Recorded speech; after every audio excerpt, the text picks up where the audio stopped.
Hello, it's Patrick, the Midnight Society. Welcome to Darkness. Today we are joined by our good friend John Grande from the Grande's Graveyard. That's right, the Midnight Society and the Graveyard are teaming up to bring you some movies that you need to check out. And we're going to give a shout out before we do all that. We're going to give a shout out on an editorial that we heard from our fellow IFC Midnighter, American Werewolf in New Jersey. We're going to talk about that too.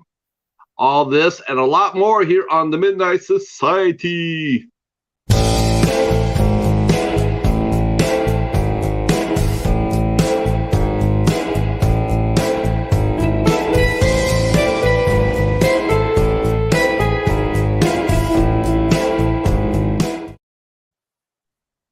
All right.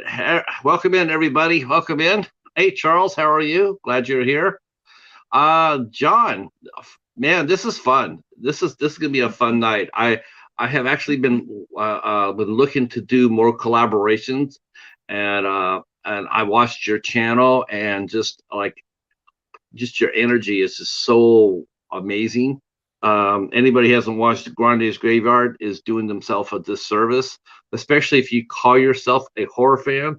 You need to get over there and check out John.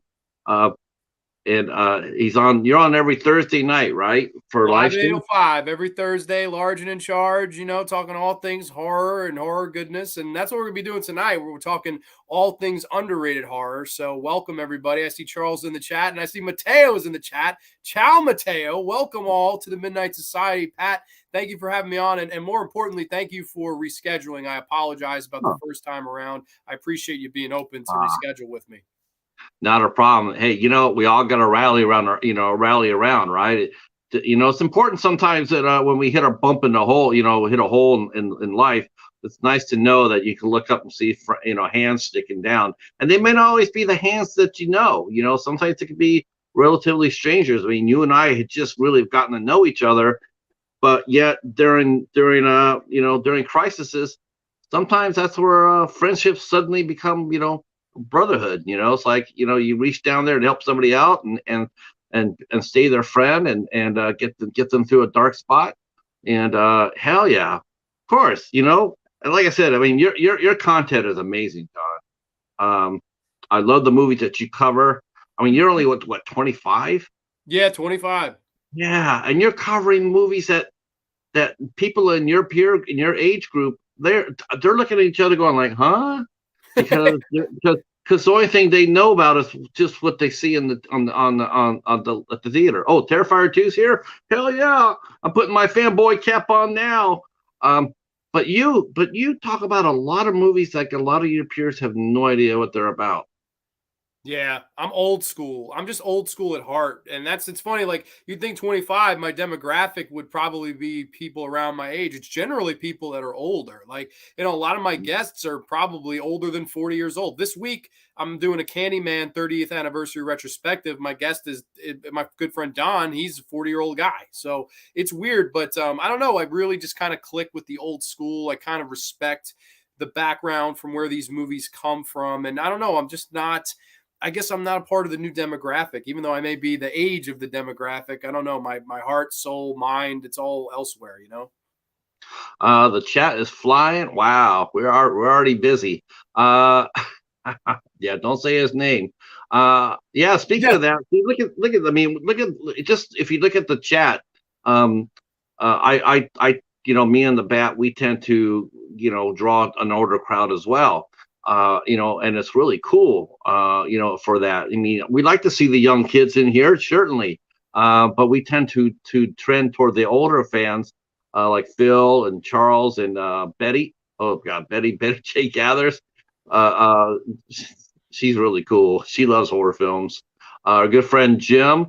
I mean, and it's cool because it's cool to talk to these guys and they talk about old movies and they'll bring them up and they'll review them. But a lot of the people today, they don't really get that. They don't really get the older films. They don't understand them. They don't know about them.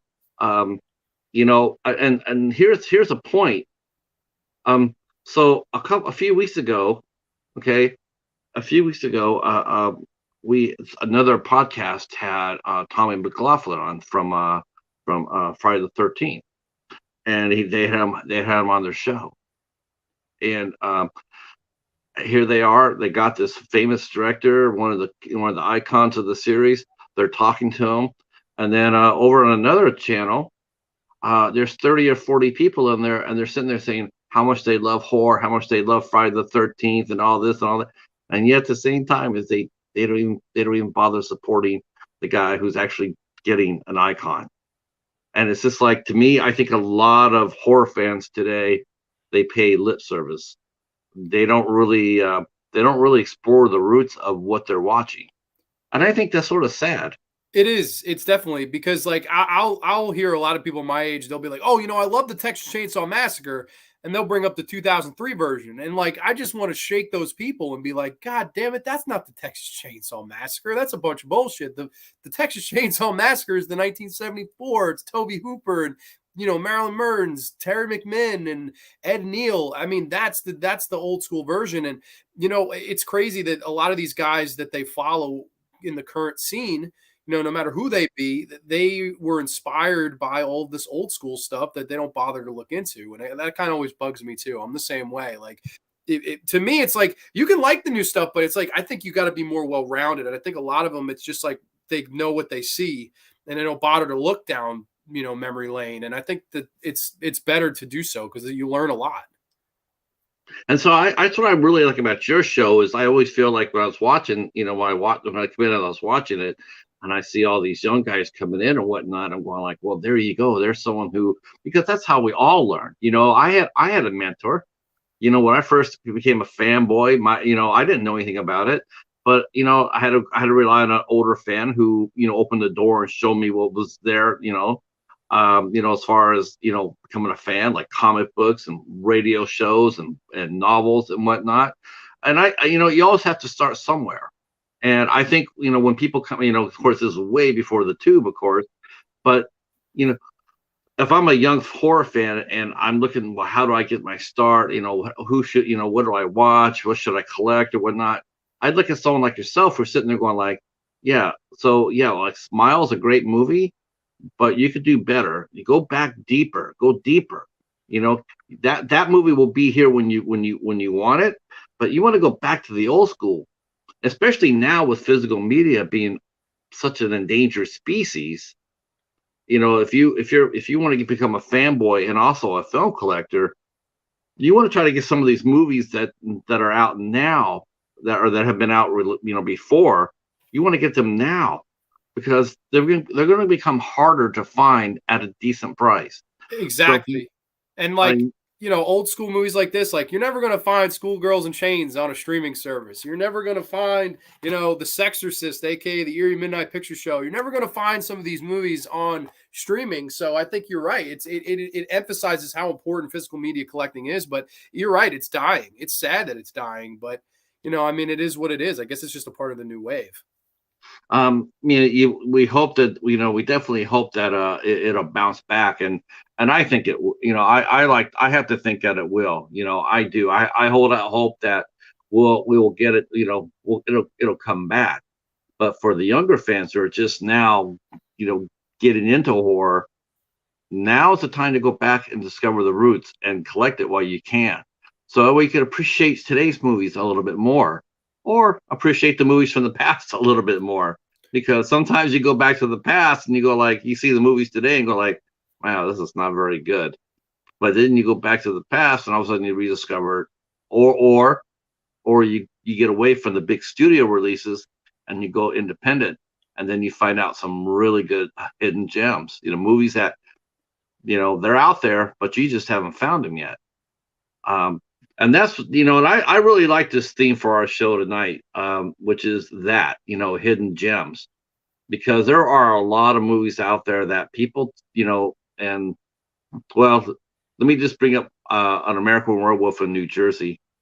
So he did an editorial this week on his Instagram page, and he was just sitting there saying how it's just, we got all these fans, so-called fans that are out there, and all they do and all they talk about is just like the current movies out there now. Yeah. No one, how many times can you talk Scream or Halloween? I mean, Jesus Christ. I mean, there's, it's like, it's freaking annoying. Okay. It's like, okay, everybody knows about the movie. You grounded it down dinosaur dust. Why not take your audience that you got there now? Why not bring them back and show them some of the older stuff? You know, um, hell, grab an actor from the franchise, from the Screen franchise. Why don't you grab one of the actors? Say, I don't know, Matthew Lillard. Why not just make a whole show about him and in the movies that he's appeared in? Like 13 Ghosts or the Scooby Doo movies, or or movies that you don't know that he's done. Some of the older movies that maybe they had never heard of, because he's done a lot of movies, he's done a lot of TV, but a lot of people don't know what he's done. So why not take a position of your platform and educate? I Yeah, mean, no, that's a good point. I don't know. I think too, man, is the it's all about what's established versus what's not established. Like, yes, they love Matthew Lillard, but maybe from two things you mentioned, Scream and Scooby Doo. Very rare you're going to see somebody mention an SLC Punk. I mean, it's the truth. Or very rare you're going to see somebody mention uh, She's All That, or whatever the hell that all the romantic comedies he did in the late 90s. But like, yeah, no, I think it's all about what's established. I think it's, if you have that name of Scream on it, they will come and watch. If you don't, they may not. It's such a hard demographic because they're afraid to branch out. Like, that's why I emphasize original horror and independent horror, and try to support it. If you don't like it, if you don't like the independent horror movie, that's one thing. But I try to support it as much as I can, because at least it's attempting to do something original with the genre, and it's not just Halloween 14, and that's coming out. I mean, this Friday, that YouTube's going to be flooded with reviews of that, oh, spoiler and non-spoiler, and you're not going to be able to look on the internet without seeing that nonsense. So sure. I don't know. That's why I like doing a show like this, and I want to thank you for having me on. We're going to introduce hidden gems to people, hopefully ones you've never heard of. Um, why do you think that is? Why do you think? I mean, do you think that? Do you think? Let me just ask you a tough question. Do you think it? Do you think certain, like reviewers that have a captive audience, so to speak? Do you think they do a disservice to the horror community when they take around and they just pound what's popular, only because they benefit from it? Or do you think that they should actually, hey, I have an opportunity here, to show off some really cool movies, and talk about some classic films and some old school stars. Do they have do you think they have a sort of like a responsibility, or is that just they can do whatever they want to do and the hell with everybody else? I don't think that's their mentality is to get viewership, likes, subscriptions, money any way that they can. It almost becomes like a cult. Like, Yeah, you look at my channel, your channel, like I have less than 1,000, you have less than 1,000, although we both have a nice audience. But these audiences that come to flock to those channels, it's almost like a cult of I people. agree. And Yeah. it's like, I personally, I mean, people probably be like, "Oh, you're just jealous." Maybe I am, but at the same time, I'm not a sellout either. And I'm not going to come and talk Scream every week. I'm not going to blow smoke up your asses about Halloween every single week. To me, I love the genre. That's what I love, Yeah. and that's a part of the genre, but I love the genre itself. And every week I want to bring something a little bit new. Last week we did Goosebumps, just some children horror, old school children How horror. cool is that too? And I gotta throw you major props for doing that. That is such a cool idea to do, and especially now, because you know believe it or not, we are, people always talk about freedom, right? They're always, a lot of people are flapping their lips about freedom, and yet they're not realizing that seems like every week ours are getting eroded less and less. And you're talking about the Goosebumps books, and yet now we're starting to see that now more and more. Books are being banned, Yeah. and how does that have to do with Goosebumps? Because I definitely can see Goosebumps ending up on that list if we're not careful. Sure. It could, and it's the old Twilight Zone episode with Burgess Meredith and Fritz Weaver, the obsolete man, when books are deemed obsolete, and so is Burgess Meredith for being a librarian. I mean, it's scary, but it's a reality that you could be looking at in our lifetimes fairly soon. It's crazy that Goosebumps would be considered something to ban when it's something that I grew up with and remember fondly. I look back upon those books fondly with good memories, Yeah. that I talked about, but. You're right. It's kind of crazy how it all kind of turns, over the years. Let's see. The chat is flying here. Let me see what's going on here. Miss Betty saying her first horror movie that she remembers watching was The Mole People, made in the 50s. Hobbs loves everything. That's true. Hobbs reviews everything. Let's see. Who else is commenting here? I know Jim from Now It's Dark. He covers everything. Phil covers everything. I mean, there's a lot of true old school fans in here that will, we could talk old school. And some, I don't know how many of these movies. Well, I know one movie for sure people have heard me talk about a lot. Actually, there's more than a couple. There's a couple of movies that people have heard about me talk about, but there's probably some films here that people have not heard me talk about. And just to let you guys know in the chat, I did keep my promise. I am not doing any IFC movies tonight.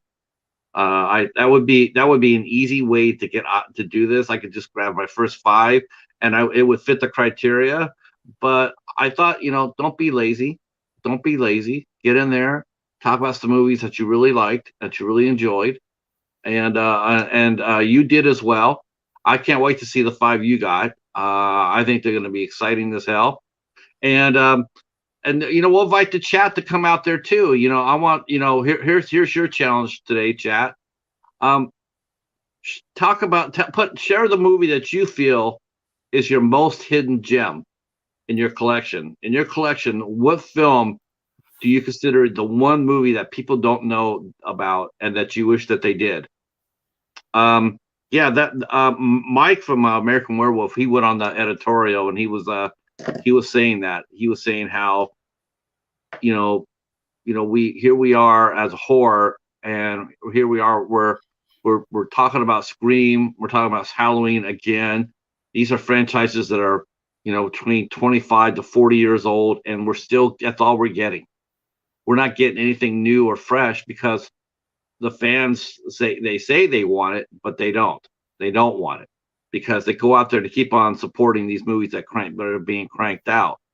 And that's the reason why we keep getting these movies, is because everybody keeps watching them. If you sat there and said, I'm not really in a hurry to watch Halloween Ends, I'd rather go watch Terrifier 2, and you put your wallet behind that consistently, things will change. Studios will have to, they'll be forced to listen to you if you stop supporting the same old bullshit they feed you every other year. Hellraiser. Okay, it's reimagined, but it's still Hellraiser. They've had their 12 movies. Let's get something new in. Yeah. Scream going on Scream 6. You've had your day in the sun. What else can you do? I mean, really, if you really think about it, and the thing is, it's like the creators of those series, like Kevin Williamson, you look at, they get pigeonholed. Oh, what are you going to do the next Scream? He said over and over and over, it's all he ever heard, and he got sick of it. And he hasn't really done a whole lot. Or had the same success. I just feel like as us as fans of the genre, I do think we should demand better. Totally. I agree with you wholeheartedly. I just think it's tough because I think there's a majority that just want the same shit over and over. And we're sadly in the minority, and the majority makes the money, not us. It's a shame, but the majority of people, they're going to go see the Halloween Ends movie. The minority, we might stay home and watch something old school or or watch something that we'd rather do. I mean, it could be anything, but it's it's a shame that it is the minority versus the majority. And I think, majority, unfortunately, is always going to win, especially when money is involved. So, I mean, it is what it is. It just blows my mind when I pop inside some of these chats, and and they sit there and they talk about that. Talk about the old school movies, and then when someone actually does bring somebody out to it, they're so involved in being seen in that one particular channel, they totally miss out on what's being shown to them. Go over there. There you go. You're a Friday the 13th fan. You're a Halloween fan. You're a Scream fan. Here's some people that are being talked about. Maybe not the biggest names, but here they are, and you don't go and support that. It's just, I don't know. It just makes you become like I guess there's a term here we use in Michigan for fair weather fans. They're called for University of Michigan. They call them Walmart Wolverines. That means they go buy the T-shirts that will, when the team's doing well, they'll go buy the Michigan shirts over at the Walmart to wear them around when they're doing well, and when they're not, and somehow I think horror fans are sort of like that too in a lot of ways. They're Walmart horror fans. Only when the real popular movies come out, then they come out there and say they're horror fans. And if you go to if you go and see their collections or whatnot, well, you know what you're going to get. You know what you're going to see. But we're going to change that tonight. We're gonna show you 10 movies that hopefully you'll go out there and explore and enjoy. That's really what it's about, to go out there and enjoy. And these movies won't be hard to find. I think yours might be harder to find than mine. Mine won't be all that much hard to find, except for maybe one. But we want you to see what we got for you. And again, like I said, tell us okay. I see Charles is mentioning a movie, Ted Drama. Tell us your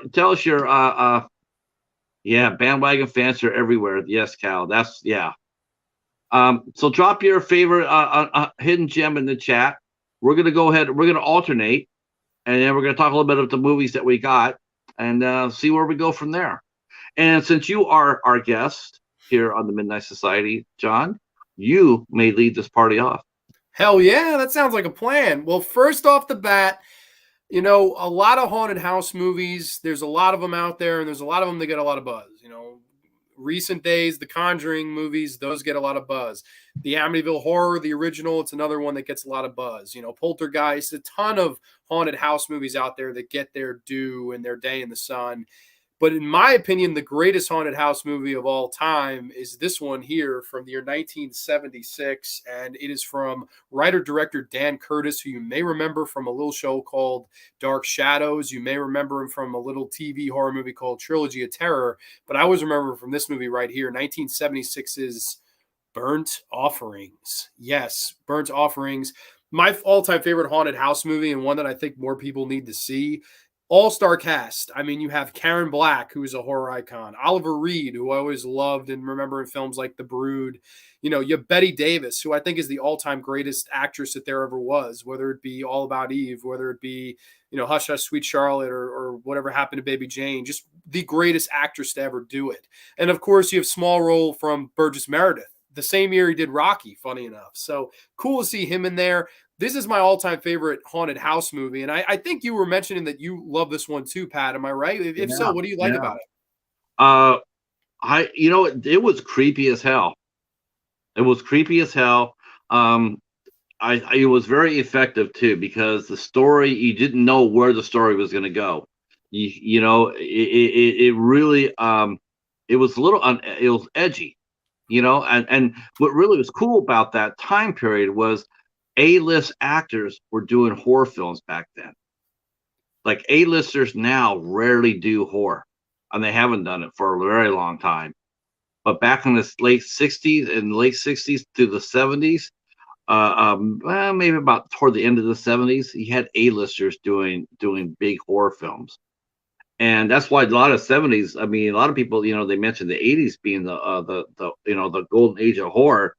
I say you got to go back to the 70s too. You got to include the 70s. I agree. I think so many like raw and gritty films came from the 1970s. I think the people remember the 80s more fondly because it was more fun, but the 70s I think was more gritty and more horrific in its efforts. And this movie right here is no exception. I then, you know, making another point off what you were saying about A-list actors, Betty Davis really just wanted to work, right? I mean, her career probably towards the mid 60s started to go, you know, where she was having a harder time following roles because she was a little bit older. I mean, she did a horror movie in 65, I believe, called The Nanny, another really underrated gem. But, you know, she wanted to keep working by any means necessary. And that's why you get her in a movie like this. This is why you get her in a lesser movie like Wicked Stepmother in the late 80s. But she wanted to keep working. And then, you know, enter an Oliver Reed, enter a Karen Black, who I think are right around the primes of their career. And I think they do a great job. Just overall,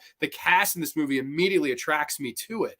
And the whole idea of this family that has to look after this house, it's a similar setup to The Shining, right? I mean, they have to take care, instead of the winter caretaker, they're the summer caretakers. And, you know, instead of this hedge maze, there's a nice outdoor pool. And slowly but surely, the house just starts to consume them all. And Oliver Reed starts to go a little mad, and Karen Black starts to go a little mad. And it's just a really good horror film, in my opinion. I think Dan Curtis is a really underrated filmmaker in the genre, and he's responsible for so much, right? I mean, Trilogy of Terror is the TV horror movie of It all is. time. I mean, it's the number one mentioned one. Then Dark Shadows is like the horror soap of all time. And then you look at this, one of the few films he made that went to a theater. I mean, this is great. I would kill to see this in a theater. I think this is a really creepy film, and it's a lot of it's shot in soft focus, so it makes the film look blurry. Even on this nice Blu-ray that Kino put out, a lot of this film can be very like grimy to watch, but I think it adds to the aesthetic that this movie's going for, and it's really uncomfortable. I don't know if you remember the sequence where Oliver Reed and his son, they're playing in the pool, and all of a sudden Oliver Reed, something grabs a hold of him, and he just goes nuts and starts to drown his own son. I mean, that's one of the most horrific things ever. I mean, I can remember horsing around with my dad in the pool as a kid. Imagine now if he tried to kill you and drown you. Holy shit. Like, that just immediately just scared the shit out of me personally. And one thing you mentioned too about the 70s was the 70s was the darkest decade in movie history. I Yes. mean, find a movie that had a happy ending in the 70s, and good luck to you for doing that, because you didn't see them very often. I mean, it was a very pessimistic, very dark time in cinema. Every movie, nobody ever won. They all died. Either all died, or the heroes were no, it was just a really dark time. Filmmakers and the world in general didn't really see a happy future. That was during the height of the Cold War. A lot of fears going on about that time. People, were coming off our first loss as a country in Vietnam, and we as a society during the 70s, it was just a very down time, very bleak, and it reflected in the movies that were being made. Sure, sure it did. And it was, you know, like the peace and love generation, you know, and that was the late 60s. And then bam, you know, the 1970s hit, and movies like Last House on the Left, movies like Texas Chainsaw Massacre, The Hills Have Eyes. These are movies, these, you know, drive-in grindhouse movies and pictures that really kind of turned the country on its head, and in a lot of ways reflected the darkest side of ourselves. And that's why I really like the 1970s as a whole, as a decade. I would agree with you. I think it's the best decade in horror's history. It's really the darkest it ever got, I would say, as a whole. And I don't know, this movie, I always kind of hold high in the sky. I don't know. Do you know some of the backstory at all with Dan Curtis and his daughter? No, no. Now this is okay. We were talking dark stories. This is a dark story, and you know, this is not for the faint of heart. And also, if you guys haven't seen this movie, I will spoil the ending here. So be warned.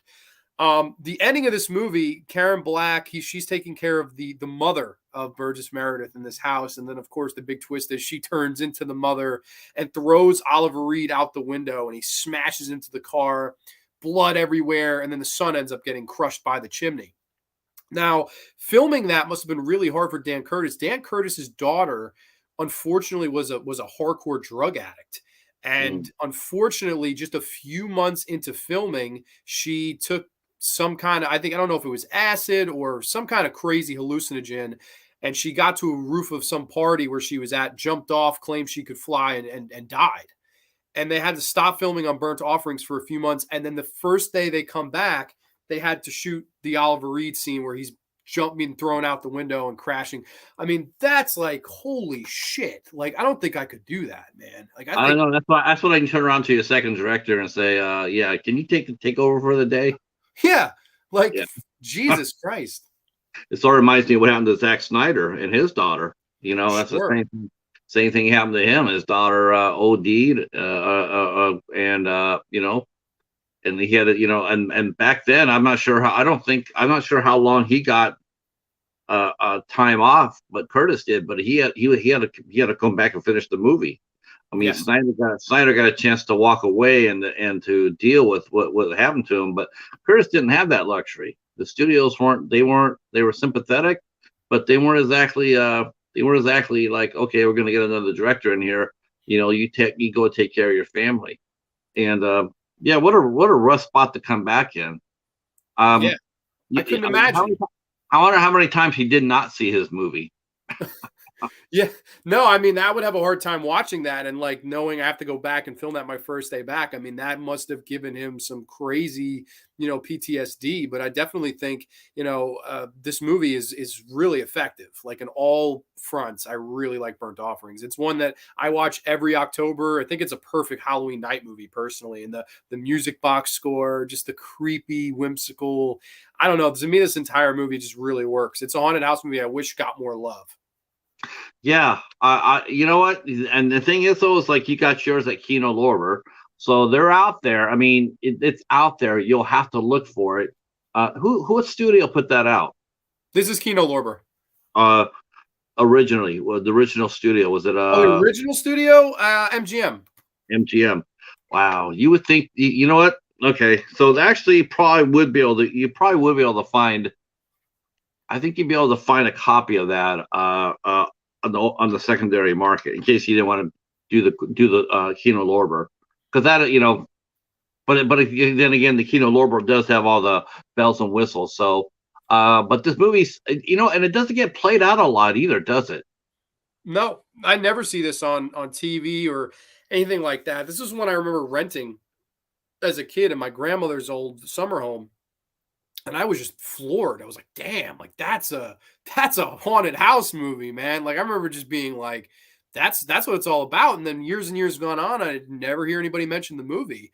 So No. last October I did a haunted house special and I made sure this was the main event movie. I did House from 86, which is great. William Catt, Steve Miner joint. I did Houseu from Japan from 1977, another really great movie. And then I finished off with this doing like haunted house special, which was a lot of fun. I'm a big old school haunted house horror movie guy. And I I don't think love it gets haunted as good as houses. that. Me too. I do. I love haunted houses. I think they're amazing. And it's funny because you mentioned haunted houses, but to me, I was just thinking about Dan Curtis. I was thinking how he had to come back and deal with that, and Oliver Reed's reputation. It's more of a challenge to watch Oliver Reed and try to guess if he's sober or not. Yeah, and apparently, according to Betty Davis, he was drunk a lot on this set. Yeah. And apparently got the son drunk. He gave him a couple glasses of wine, and the kid was all drunk on the set, which is too funny. Hey Keith, how are you? Our friend Gorophobe is here. So I want to say greetings to him. So that's your first movie. Yes, sir. Burnt Offering that's an excellent choice. Excellent. I'm going to stay in the vein of haunted house movies, and I'm going to do one a little bit differently. The movie I'm going to be talking about a little bit is The Unspoken. So this movie came out in let's see, I have to Magoo here. This came out in 2014, so this is not entirely old right here, but this is a very strong movie.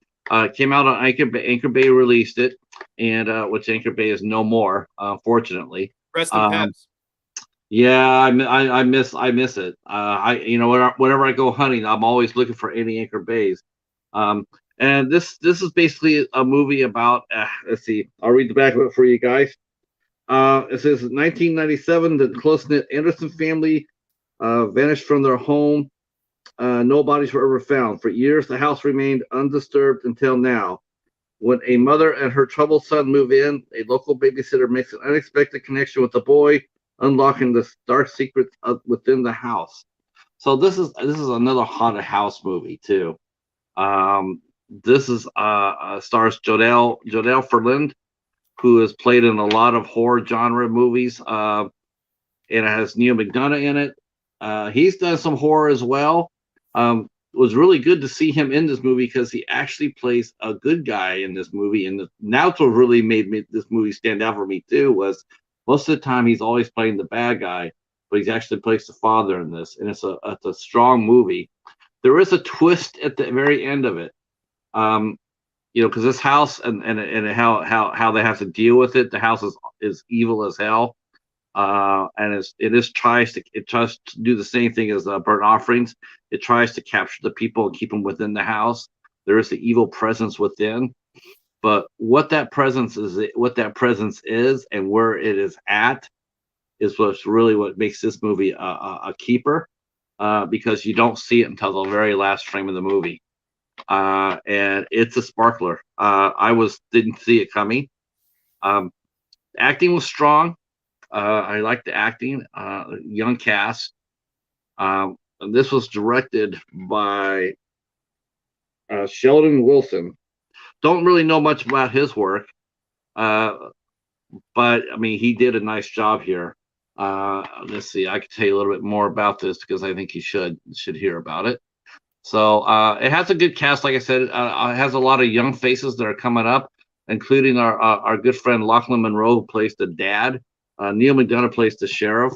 So Lachlan Monroe is and you remember him from the Predator movie, and he also did night. Let's see. He's in Freddy versus Jason too, right? Yeah, yes, that's right. Freddy versus Jason. He plays the doctor there, I think, or the sheriff there. Yeah, so he plays there. Yeah, he's solid. He's a solid horror actor. He's done a lot of them. And let's see what else is in here. Who else is in here? But let me tell you about the director, because I thought when you see a director, especially now when you see a young new director, you want them to hurry up and to do something different, because making a movie, especially independent horror films, it seems like there's a lot of time between films for the directors. And I think with our society, our fandom, I think we tend to forget a little bit too fast.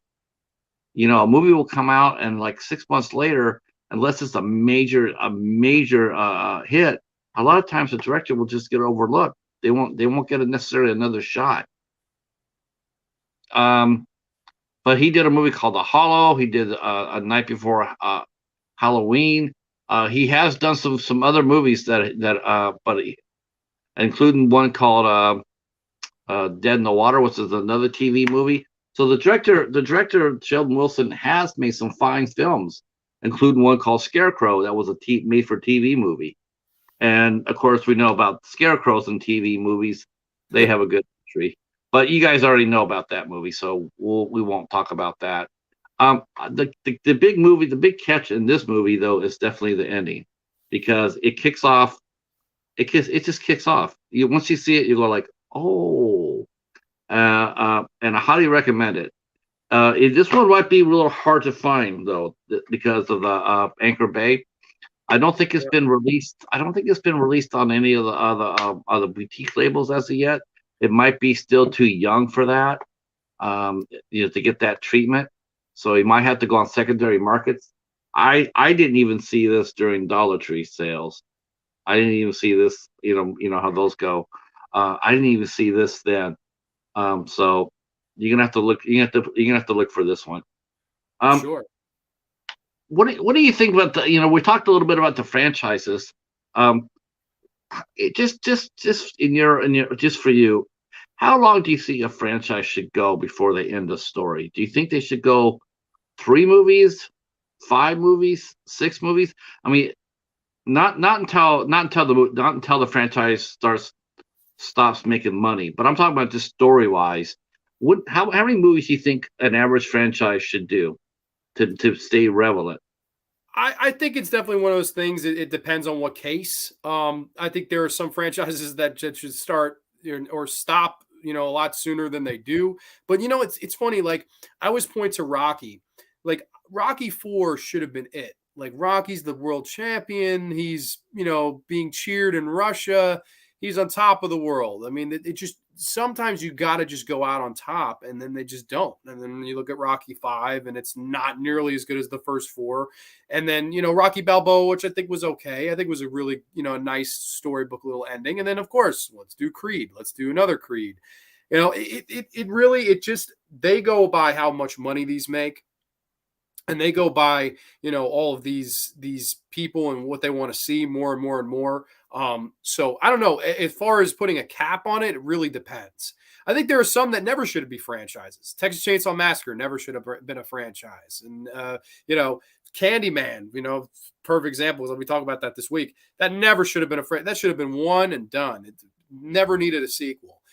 So I don't know. To answer your question, I would just say, as long as they're good, once you get a bad one, go. Or if you can go out on top, go out on top. But sometimes that could be 2 movies in, you could go out on top. Sometimes you could go 5 movies in and still be on top. I think it's really one of those things where, they don't learn to go out until it's too late, until they're on the bottom. I think that's kind of the moral to be learned, but it's all about money. I don't think they give a shit personally. Do you?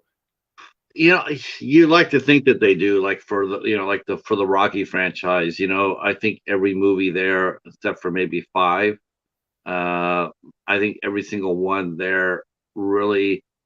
I mean, even the one in Russia, in Rocky 4. I mean, I always thought that was the weakest one in the series, but it still had a better story than 5. And but overall though, that's like the weakest one. But then you pick up again with Rocky Balboa back again strong, and then the first 2 Creed movies strong. I mean, you can't go wrong with that. But that's a rarity though, to see a franchise stay that consistently good all the way through. I mean, even Rambo didn't do that. It dipped and didn't recover from the first 3 movies. And I'm not sure. Do you think should Rambo have ever even been? Like, I love First Blood. I love it. And I would say I love First Blood Part 2.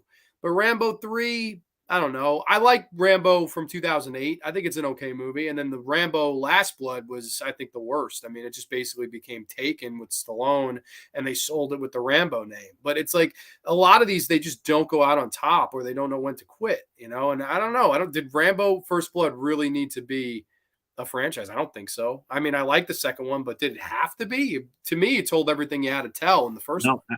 Yeah, actually, the original Rambo, he died at the end of the first story in the movie. Yeah. And in the book, he died. That was just a one and done. He died. And horror films the same way. I mean, it's like the Halloween movies. It's like or Hellraiser. It's just like, you got 8 or 9 times. It's like, I think every time you come out and you don't have a really strong movie, a really good movie, I think it has a ripple effect on the rest of the franchise. It's like when people see it, because maybe this is their first introduction to the series, and maybe some people will go back to explore the other movies, but sometimes people might not. Some people might say, "Well, this is all they're going to show me. I'm not really into it," and then those movies suffer for it. I think, like I was reading a story about Terrifier 2's director, and he was already talking about Terrifier 4. I got enough material here to do Terrifier 4, and I'm thinking, well, why don't we worry about Terrifier 2 first? As far as that goes, before we start, taking it down the line. Yeah, and I think a part of me too. I respect somebody more that is interested in reinventing themselves as an artist. Like, look at James Wan. James Wan could have rode that Saw train all the way to the pay window. And he didn't. He directed one and said, I'm done with torture movie. I want to move on to something else. He did Dead Silence. He did Death Sentence, which is the revenge movie with Kevin Bacon, similar Right. vein to like a modern day Death Wish. Then, hey, I'm going to do Insidious, The Conjuring. And then now look at him. He's doing Fast and Furious, Aquaman. He came back to the horror genre with Malignant, which is like a body horror, giallo film. I mean, the guy is an artist, and he really, has tackled a lot of different genres and subgenres. When meanwhile, a lot of these people, I'm Terrifier 2. Oh, I'm already thinking about Terrifier 4. It's like, to me, you're just the Terrifier guy at that point. You're fine with it. Maybe he is fine with it. But to me, it's like, I much more appreciate somebody like the director you're just speaking about did The Unspoken. Cool. Do some other things. Do things that you want to do, don't just do the same thing over and over and over again. Cause then it's just like, I think it can kind of run a little sour. Yeah, I think it stagnates you as a creative. Yes. You get there and this is all you're known for. I'm going to get up there and make 20 Saw movies or 10 Conjuring movies. You don't want to get stuck into that. You just want to go in there, throw your punch, and get out of here and pass on the baton to somebody else. Now, whether you hear the comparison to the third Conjuring movies, you're going like, well, the movie's all right, but James Wan didn't direct it, so okay, so he didn't. How is that making the movie any less? Do you feel like the movie? Fans are fickle. I mean, it's hard. It's hard being a fan because you got them saying, "Yeah, I can't wait for another Conjuring." Okay, well they gave you one, but it's not the one you're looking for. Why will they bring James Wan back for the fourth one? Well, well, I don't know. Maybe probably not. We'll probably have to bring in somebody new or somebody with a fresh idea. I do think that sometimes we need to embrace and give these stretchers more of a chance. I'd agree. I just think that throwing them into that is the biggest disservice you can do. If you're giving these up and comers a sequel, I think that's a big disservice. If you're giving them a reboot, to me, it's like these guys, if they're going to make it, if they're going to grow, if they're going to become established names in the business, you have to let them use their own creative palette. Like, what if Wes Craven in 1980, instead of doing Elm Street after doing, The Hills Have Eyes, what if they said, hey, you know what? We want you to remake Frankenstein. That's what we see you doing because we like Last House on the Left. We like The Hills Have Eyes. We like Deadly Blessing. Well, you're not going to do that Elm Street movie you want to do. You're going to do Frankenstein remake.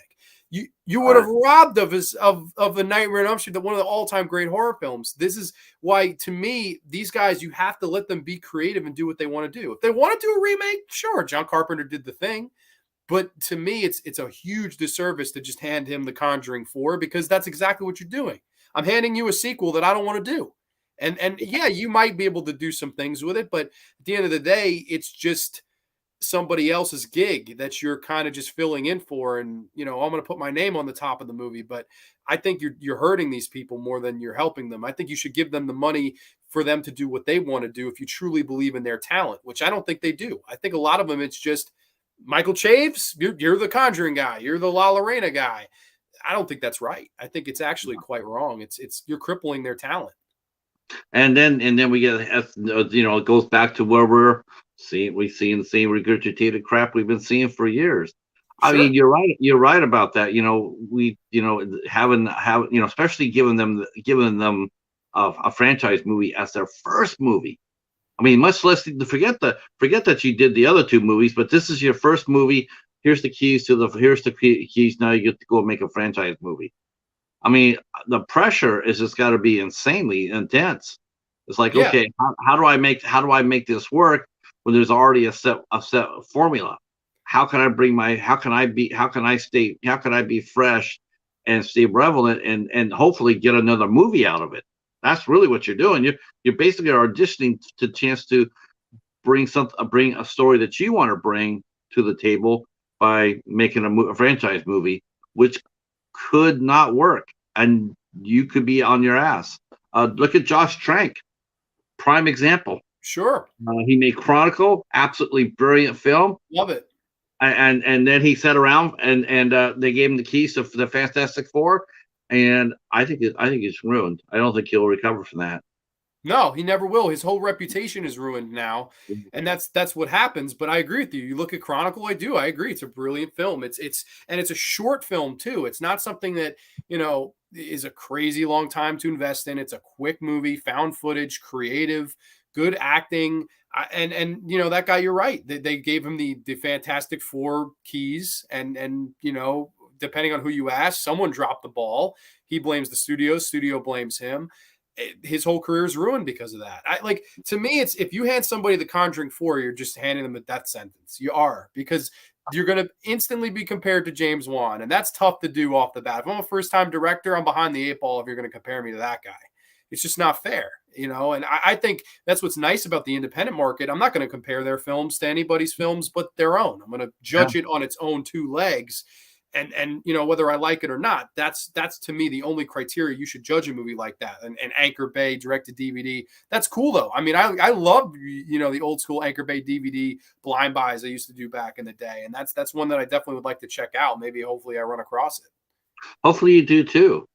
Hobbs is mentioning, but people are completely opposite when it comes down to Rob Zombie films. After the first ones he had that was so much successful, they started hating everything that he made. I guess that's an interesting quandary too. I mean, I can't sit there and say I hate everything Rob Zombie's made. I can't say that. I can only say based on one movie that I saw, I didn't really like it. Will I give him another chance? Of course I will. I got four of his movies sitting over here in my watch stack. I'm gonna definitely and if the monsters come out on home release, which I'm not sure if it will or not. It But did. It's on Blu-ray.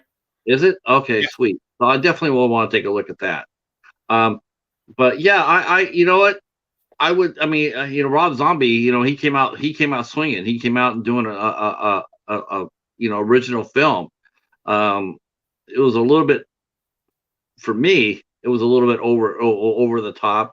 Um, but but then they gave him the keys to Halloween. Right there, you go. We came out there. He cranked out what he cranked out the Devil's Rejects, and he tanked out House of a Thousand Corpses. And they turned around and said, "Well, here's the keys to Halloween," and look what happened. Yeah, he didn't say Halloween. That wasn't that was the last thing he should have been given. He says more Texas Chainsaw Massacre than he does Halloween, but he was the flavor of the month, and that's all Hollywood knows how to do. Oh, you're popular right now? Here's Halloween. It's available. They didn't think it through. He was the flavor of that month, and that's why he got the gig, I think. But it's a shame because I don't think he was the right guy for it. And I don't think that should reflect poorly on him, because I think the Or, movie, if he's making the movie he wants to make, I generally like his stuff. But you forced Michael Myers on him, and that's not a story I don't think he was really ready to tell. I don't think it was something that was near and dear as the Texas Chainsaw was. So I don't know. As long as the guy stays original, and usually he does, I like his stuff. let's see. Charles Benson only likes the Devil's Rejects. Yeah, I mean, he's a director that you gotta you either love his stuff or you don't. I mean, I Yeah. don't know very many people in the middle of Rob Zombie or not. All right, I tell you what, let's get going with your second film. Sure, sure. Okay, so next one up here. This is one that nobody really mentions, and I'm excited to share this one tonight. I've talked about it years ago on a graveyard, but this is one I've been wanting to kind of share. Of course, it's from director Lucky McKee, who really took the world by storm in 2002 with his film May. And that's one I watch every year around Halloween time. I love May. I think it's a wonderful film. And another movie he made years later than this was The Woman. That's another really, really good one. But the one right in the middle, to me, the bastard child between those two films, is his film here from the year 2006. This is Lucky McKee's The Woods. Yes. And don't be fooled. This little horror sticker, this is from the old school Hollywood Video that I used to rent it from. It went out of business, and I said, fuck it, I'll buy it for $1. So that's why I got this old school DVD from HO from the HOR section. Cool enough. This is a really cool little movie, though. It basically stars Agnes Bruckner, who I think is wonderful, like low key scream queen. She's been in films like Kill Theory and Venom and the Vacancy prequel. I quite like her. I think she's a good actress, and this is her best role by far. She's this kid, and she gets enrolled into this school, and basically notices that all these weird things are going on in this school. And there's this mean lead bully played by this girl right here. Always forget her damn name. She was also in P2. Rachel Nichols is the bully in this. And basically all this crazy shit starts happening. Basically like a modern day Suspiria, very similar setup. Bruce Campbell's also in the film. Always cool to see Bruce Campbell. I don't know. This is one I just always really, really liked. I thought it was a nice, like, spiritual homage to a movie like Suspiria, a movie that maybe has that same vein, but is completely original and works on its own two legs, being an effective horror movie. I love the soundtrack in it. A lot of the soundtrack is Leslie Gore. Of course, Oh, it's wow. my party, or you don't own me. That's a lot of Right. this movie, the soundtrack. And I don't know, just to me, old school feeling horror movie, but in a more of a modern setting. Granted, to me, modern is 2006. That's about as modern as I usually will go. But I don't know. I really, really like this one. I don't know if you've seen it, but I highly recommend to people who have not, because I think this is a damn good one. I always watch this around October time. That's a great looking cast there. Yeah, Patricia Clarkson too, who I I love absolutely Patricia adore. Clarkson. I love her so much. I will get anything she's on. She's the Uh, lead, like, dean of the school, and they course. clash heads a lot. And it's a very good movie to me, man. It gets quite gory at the end, and some of the faculty are just creepy. I don't know. To me, it's just like I always thought it was a really solid movie that nobody talked about. I believe it Yeah. sat on the shelf for a long time. I forget, it might have been United Artists that, yeah, I think it was United Artists that put this out, and this thing sat on the shelf for a long time and came out theatrically, did nothing. Which is a damn shame. But I really like this one. It's an underrated gem for sure. Yeah, unless you're James Bond, you're not going to get a big release from United Artists or MGM. Yeah, that they are. Whew, that's a rough studio to work for. I was just looking at this. Bruce Campbell, how is he in this? Is he playing it straight? I mean, he's not being goofy, is he? So basically, he plays the father of Agnes Bruckner's character, and he drops her off at this academy. We don't see him for a while, but then when shit starts going down, he goes to pick her up, and then all of a sudden, bam, he's thrown into the mix. And there's one Bruce Campbell joke in there that I quite like. So that I'll leave that up to you. If you do see the film, you'll know the joke when you see it. But I always love Bruce Campbell. I think he's really just always brings a great energy to his films. And yeah, I think he's good in this. Mostly paying it straight, but there is one joke where you go, of course, Bruce Campbell. Yeah, Bruce Campbell's an interesting actor. He really is. I think he gets slept on. I think he gets slept on as an actor. I think he can bring it when he needs to. I Uh, agree with that wholeheartedly. Hobbs is sitting there saying Bruce was fantastic in the woods.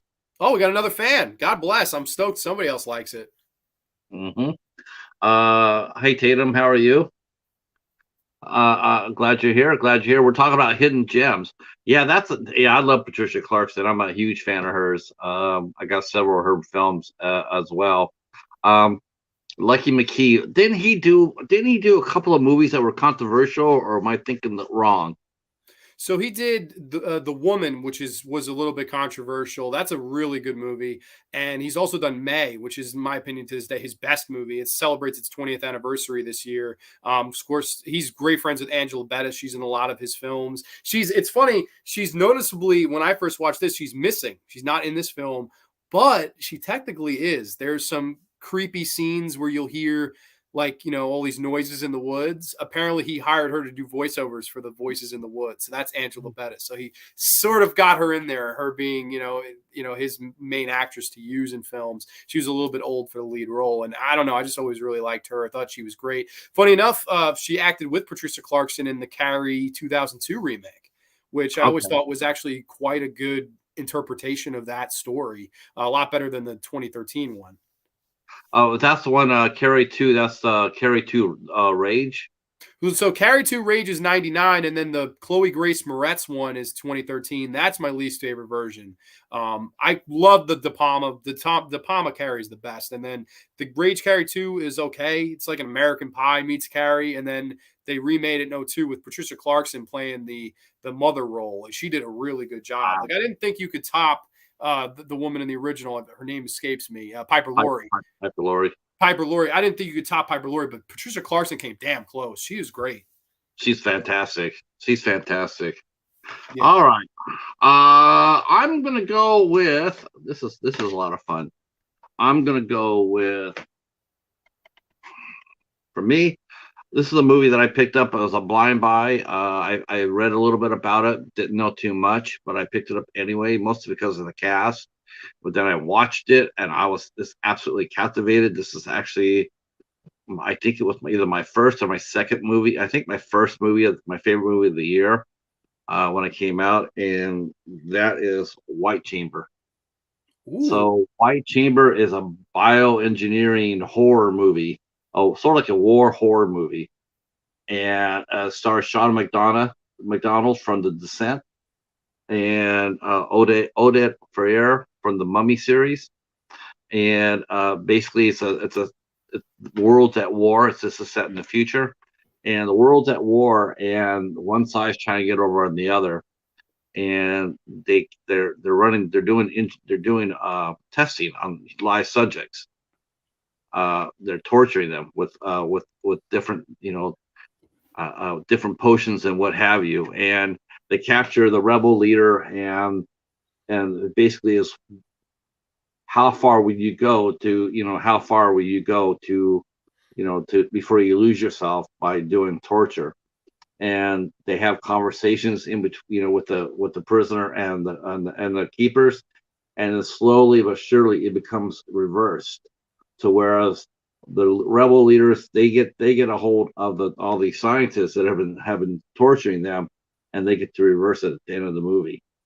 And it's a very interesting movie, very dark movie at that, and it raises a lot of ethical questions about exactly how far will you go to basically win a war. I mean, it talks about torture, and it talks about what you have. You think that you're the only one hurting somebody when you're torturing them, but in the fact that you actually are destroying yourself in the process. And it's a very good movie. It's very energetic. This was directed by Paul Ratchett. Paul Ratchett is a terrific director, a young director. This is not his first movie. He actually made an interactive movie that he was working on. I'm not sure if it ever got completed, but I knew that's what last I looked. That's what he was working on. But this is a very strong movie, and the acting is really what sets it up. He had a low budget. He filmed it in England. Uh, but man, oh man, John, this movie will grab you and won't let go. It's scary. This is a very scary movie because it could happen, and it probably has happened.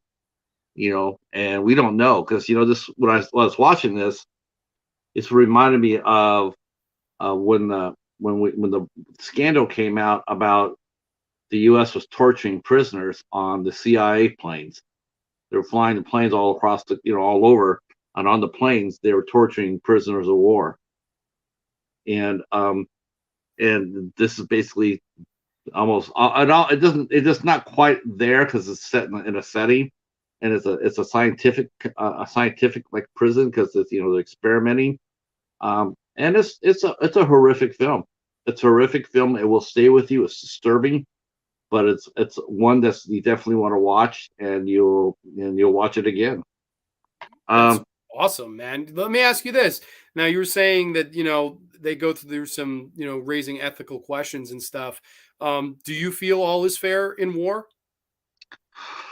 well, I think the Geneva Convention, because war is horror. Let's put it that way. I Absolutely. mean, it's absolutely the ultimate horror movie. I mean, if you can bring out any war movie and it qualifies as horror. You say, Yes. well, it's a war movie. No, actually, it's a horror movie because how how is it you don't see five of your buddies get hit by a tank shell, and that's not horrible. That's not pure terror. Yeah, watch the opening of Saving Private Ryan. Watch the opening of the Vincent D'Onofrio stuff in Full Metal Jacket. You tell me that's not horror when he Right. loses his mind. That there's a lot of horror in war. I just think these historians or film buffs. It's a war film. It's an anti-war film. It's like there's some horror in there too. They want to put all the genre down, but there's horror there, man. You just got to be kind of looking, and not be so naive to the whole thing. I think since they put a little bit of science fiction into it, some of the because it's set in the future or whatnot. I think they try to soften it a little bit with that angle.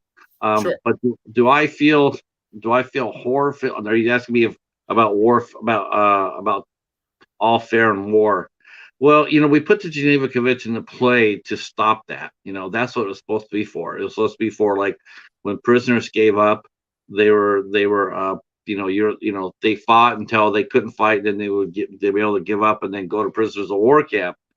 And that's how it's supposed to be. That's what is, there's actually rules in war, which is sort of the most oxymoronic thing I can think of. It's like, wait a minute, you're saying that you can't use gas because that's illegal. I truly don't understand it. It's like, how is that illegal? Don't you think sitting there shooting at everybody is illegal? Sending a cruise missile from 1,000 miles away, shouldn't that be illegal? Because you don't know what you're going to hit. You don't know what's there for sure. You have an idea, but you don't know. So I mean, it's sort of idiotic. I don't think everything should go in war. I do think there should be, like you don't torture your prisoners, you don't use them for experiments, you don't keep them prisoner forever. If they're prisoners of war, then that's what you do. You either charge them if you're not, or you return them to their country after the war's over.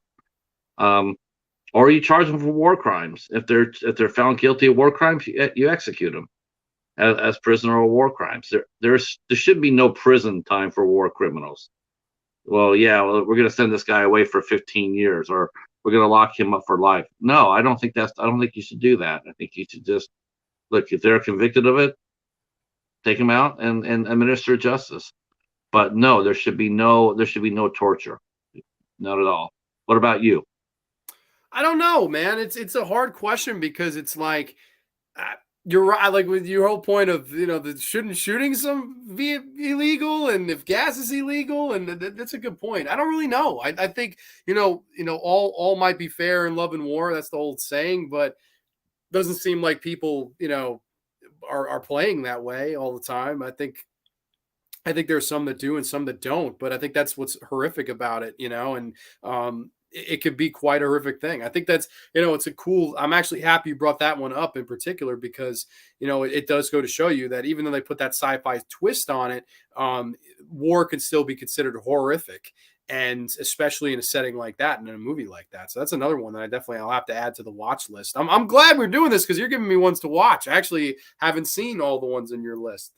I should mention this came out on Dark Sky Films too. So this is relatively brand new compared to some of the other films we're talking about.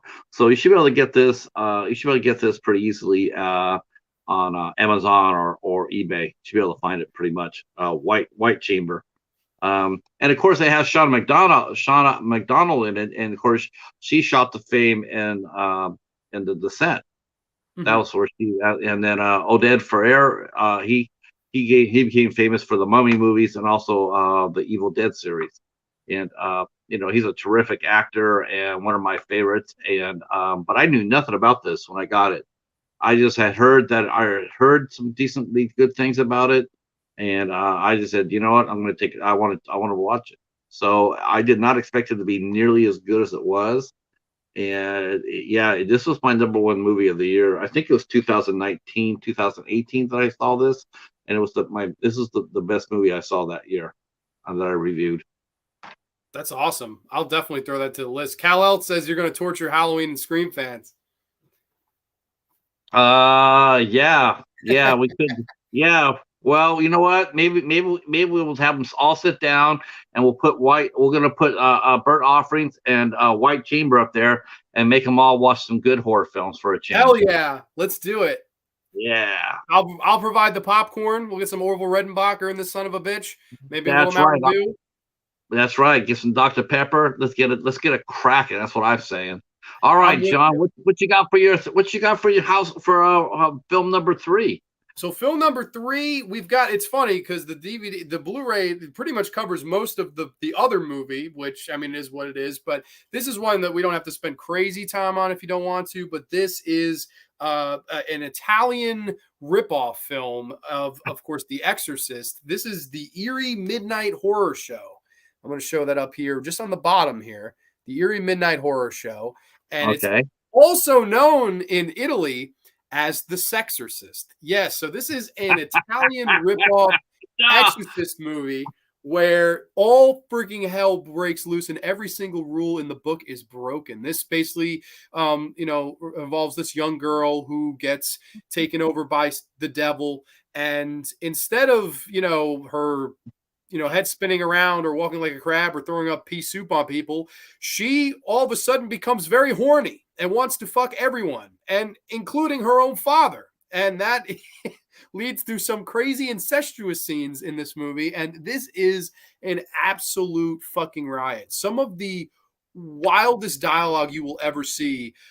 There's a great scene where she's yelling at the father. She's like, I want to have sex with you. I want to fuck you. And the mother goes, hey, honey, just go downstairs and get her some warm milk. That'll calm her down. So apparently the cure for, wanting incest with your own parent would be warm milk. That'll take care of everything. There's some wild sex scenes in this where this woman has rose petals poured on her body and then gets the hell beat out of her while they're having sex. Crazy. There's a wild finale involving a priest and the girl that has been taken over and a chain. I will leave it at that. To me, The Sexorcist is a really, really fun movie. This director wanted to make a lot of movies like that. Like, he was a big sleaze filmmaker. But I don't know. This one is one I always really kind of had a fun time watching. The Eerie Midnight Picture Show. Yeah, I have never heard of that one. It's a wild ride, man. It's funny. Of like, when I heard, I was like, The Sexorcist. I gotta see that movie, man. And it lives up to the title. Like, it is absolutely. Is that a Vinegar Syndrome release? This one's actually Dark Force Entertainment. They were putting out these awesome double feature Blu-ray drive-in movies, and you can watch them in drive-in mode. And basically how they go, they show feature one, and then they do an intermission where they show all old school ads. Let's all go to the lobby and have ourselves a treat. They play that for 10 minutes, so you can literally like have a double feature movie night in your house. And it was really cool. I enjoyed these. They put out a few of these. This one in particular is a bitch to find. Like, this is out of print. This goes for crazy money now. I would say the Eerie Midnight Picture Show is the better of the two movies. The House That Vanished, I remember being promising to start, but it kind of loses you. It's a Jose Ramon Larraz film, and he's made some good movies like Vampires, and people probably most remember from Edge of the Axe, slasher movie he did. But I really like this one, a fun, just Italian sleazy Exorcist knockoff, because they did a ton of zombie knockoffs, with ripping off Dawn of the Dead. But I always love the Italian Exorcist knockoff, The Sexorcist. Highly recommend to anyone who hasn't seen it. It's a fun time. So some of the wow. Hopefully we'll have to take a look at secondary markets to see if we can find it. But what's it going for from collectors?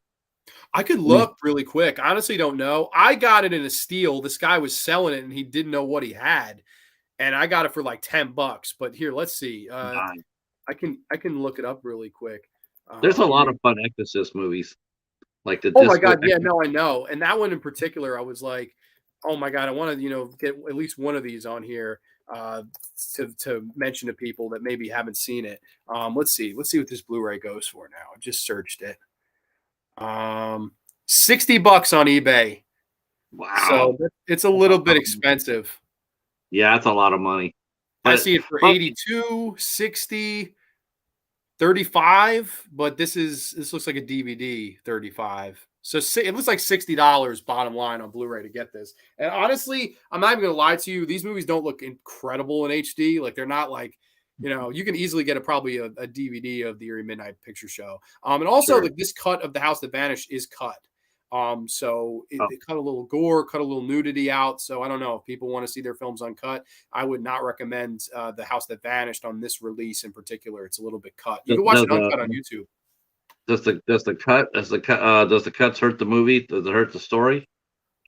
Yes, unfortunately, their idea was, we'll release it how it was in grindhouses, so we'll release the prints that were shown, which is smart. But at the same time, the diehard fans and collectors, they want to see the films uncut.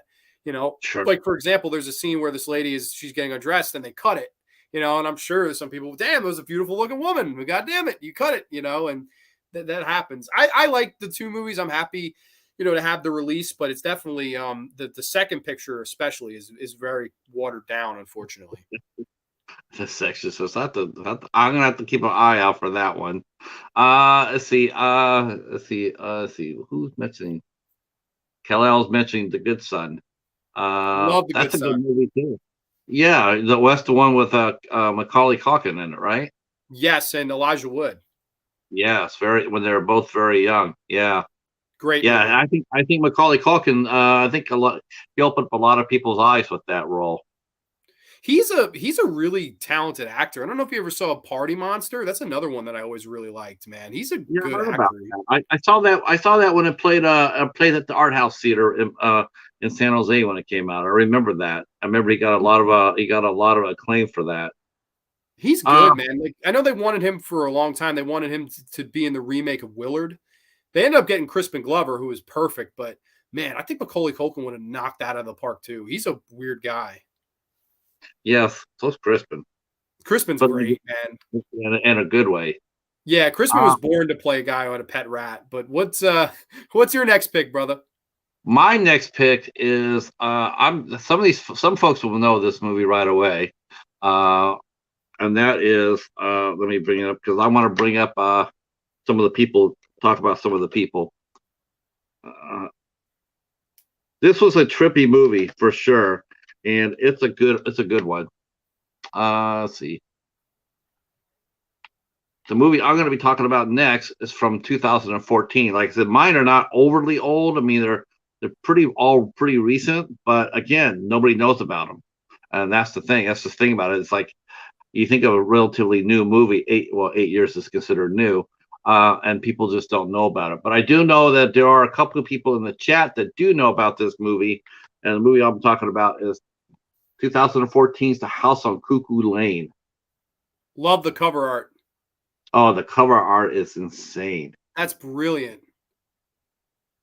Love it. So this was released by Wild Eye. This is their Raw and Extreme line, and this movie is absolutely bonkers.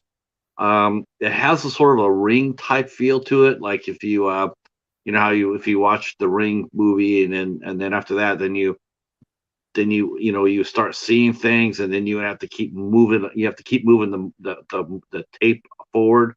It sort of has that type of vibe to it, but with movies. And really, it's about these. It speaks to us as collectors, right? All of us that'll do whatever we need to do to get a movie, and so this young man, that's what he's looking for. He's looking for a certain movie that's supposed to be like everybody wants it, but it's hard to find. And so he's hunting for this movie, and his friend is helping him and tells him where he could find a copy. And so he finds this copy of this movie. It's a VHS tape, and it's all beaten up. But he goes home and he starts watching it, and he becomes hooked. It fucks with his whole mind. His whole mind is just screwed with, and he sees all these bizarre images on the screen, and it slowly drives him crazy. And before you know it, at the end, um, he kills people that he loves, and he ends up killing himself. And it's just bonkers. And we find out at the very end that it was his friend that was keeping for to save his own life. He had to turn around and keep others looking for the hard to find movie. Wow. It's the only way he could stay alive by hey, I'm looking for this movie. Can you help me? And then he helps him, and so he keeps the pattern going on. Hobbs knows this movie. I think Hobbs knows this movie. If he's in the chat. But this came out on Wild Eye 2014. The writer, the director, he actually made this originally as a very short film, and then he got a little bit of money and he found it on a feature film. And I see a lot of people do that. A lot of directors have done that. They'll make a short film of a film because that's what they have, and then they'll go ahead and get a little bit more money, and then they'll take the original short film and they'll make it bigger. The one movie I can tell you right now that I can remember doing that, as far as a release, was a movie called Cargo. Do you remember that coming out a couple years ago? I haven't seen that. No. So Cargo was actually a short film. It was shot in shot in Australia, and basically it's during a zombie outbreak, and it's his father and his daughter, and he's trying to escape, and he ties his daughter up behind him, and he puts a red balloon over their head, and he secures his daughter in the back, really secures it, is because he got bit, and he's trying to go for help. He's trying to save his daughter before he turns.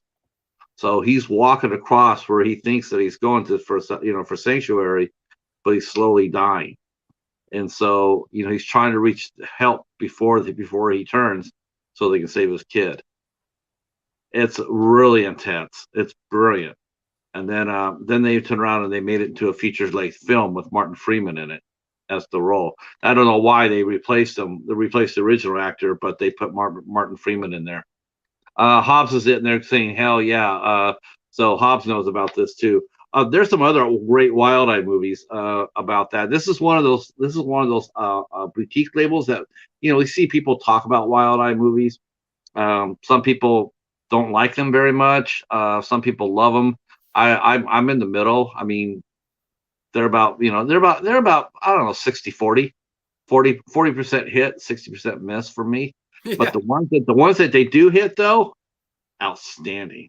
And that's not a bad ratio. You're basically a little bit worse than a coin flip. Not terrible. No, and they do have them, but unfortunately, there's just a lot of garbage out there, and you have to shift. You have to shift through it to find the good ones. Yes. There's a couple of other ones called Chocolate Vanilla Strawberry, Cat Stick Blues, which almost made my list. Cat Stick Blues almost made my list, but I went with House on Cuckoo Lane. For one thing, because I absolutely love the cover. That cover's 10 out of 10. I want to see the movie just on the cover. It's a good movie. It's a really good movie. You will enjoy that. That also too, you can get relatively. Oh, actually, take it back. That will be hard. You won't be able to get it off a Wild Eye. It's out of print, so you will have to look for it a little bit. Okay, I don't mind the challenge as long as I don't have to spend too much money. I don't know, $60, $70. I don't know. No, it shouldn't be that much. I'd be surprised. My fingers are crossed, good brother. But next one I got is another. Actually, we're going 1970s again. I know I'm kind of a 70s mark if you couldn't tell. This one though, for one of my all-time most underrated horror filmmakers, especially independent horror filmmakers, in Don Jones. And Don Jones went on to do movies like The Love Butcher, which is a great one. He's also done movies like The Forest, another really great one. But my favorite is this movie right here. He did from I believe the year 1975. I want to say. It doesn't say on the back here. I believe it's 1975. This is Schoolgirls in Chains. Yes, Schoolgirls in Chains. Talk about good cover art. That's pretty badass, no? Oh my gosh. Women in prison movies. Love them. 70s have so many. Oh, hell yes. And I love the they were abducted and violated, but the work was yet to come. Schoolgirls in Chains. Oh my gosh, that's so cool. This is a really interesting movie too, because in the way that he shot it, it's one of those cases of where it's around the time of the Texas Chainsaw Massacre had come out, and it definitely has that same style and grit and how it's shot, and it's definitely trying to be uncomfortable like that film. And then a lot of it has a lot of Psycho influence. If you've seen, obviously everyone's seen Psycho, but a lot of the story elements. It basically involves these two crazy brothers who hold these women, these schoolgirls, captive in their basement. And every now and again, every day, they'll kind of let one off the chains and have their way with them. And there's these crazy ass brothers, and they're basically all being manipulated by the mother, who is another just crazy bitch. And this is a really, really good throwback horror movie where I like to say it's an era where horror had balls. I don't think you could really make this movie nowadays as some of the shit they suggest in this. And especially the title. I mean, I think the title right off the bat would probably really offend people. But this is a damn good horror movie, in my opinion. 70s horror at its best. There's one sequence I wanted to mention where this one girl, she gets out. and she's making a run for the highway. And basically, what happens is the director does all these really fun shots. There's one where the camera is literally placed on the ground like this, and she runs underneath. All three of them, the two brothers and the woman, run underneath the camera. Brilliant shot. And then she's almost to the main road, and there's a train coming, and the train stops her from getting to the main road. She has to wait for the train to pass. And you could see cart by cart slowly what's happening to her. Some of the best filmmaking sequences you'll ever see in a movie. And to me, Don Jones really, should have been a bigger name, in my opinion, in horror. And in no ways is this better than the Texas Chainsaw Massacre or Psycho. But to me, it's a movie that takes the influence of those movies and takes the time period of those movies and really does its own thing with it. And I think it's effectively very haunting film and unsettling film. This is one that I would say watch this alone. Never watch this with friends. It's a pretty uncomfortable little film, but I really like Schoolgirls and Chains. It's one that I really wanted to put over on the show here tonight. I love this one. Yeah, man. Women in prison movies were huge back then in the 70s. Oh my God.